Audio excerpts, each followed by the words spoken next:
नमस्कार मित्रांनो, आज आपण ऑर्गॅनिक फूड म्हणजे ऑर्गॅनिक काय आहे, ऑर्गॅनिक फूड किंवा ऑर्गॅनिक शेती ह्याच्याबद्दल जाणून घेऊया. आपण खूप वेळा नेटवरती किंवा समाचारमध्ये किंवा मार्केटमध्ये आपण बघतो की ऑर्गॅनिक फूड किंवा ऑर्गॅनिक अन्न, ऑर्गॅनिक भाज्या किंवा ऑर्गॅनिक फळं असतात. त्यांची किंमतही थोडी जास्त असते बाकीच्या फळाव्यतिरिक्त, भाज्यांची व्यतिरिक्त. तर ऑर्गॅनिक शेतीसाठी पहिलं तर अशी जमीन शोधा जी प्रदूषण विरहित असते, म्हणजे नदीकाठची जमीन ती सुपीक असते. त्यात कुठल्याही प्रकारचा केमिकल्स किंवा वेगळ्या प्रकारचा केमिकलचा खत वापरलेला नसावा. म्हणजे जैविक खत जसं गांडूळ खत झाला, शेणखत झाला, पाळ्यापाचोळ्याचा खत झाला, असं खत वापरावा लागतो.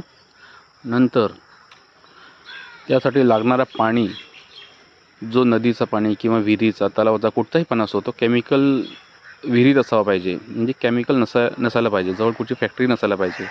आणि जी शेती करणार ती शेती त्या ऋतूमध्ये व्हायला पाहिजे. म्हणजे समजा आंबा येतो मे महिन्यापासून, तर तो त्याच वेळेला त्याची शेती व्हायला पाहिजे.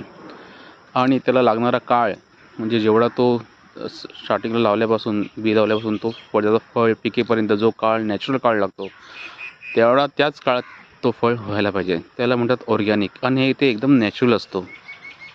तर मित्रांनो, ह्याला म्हणतात ऑर्गॅनिक शेती. हा व्हिडिओ कसा वाटला लाईक करा, शेअर करा, सबस्क्राईब करा. जय हिंद, जय भारत.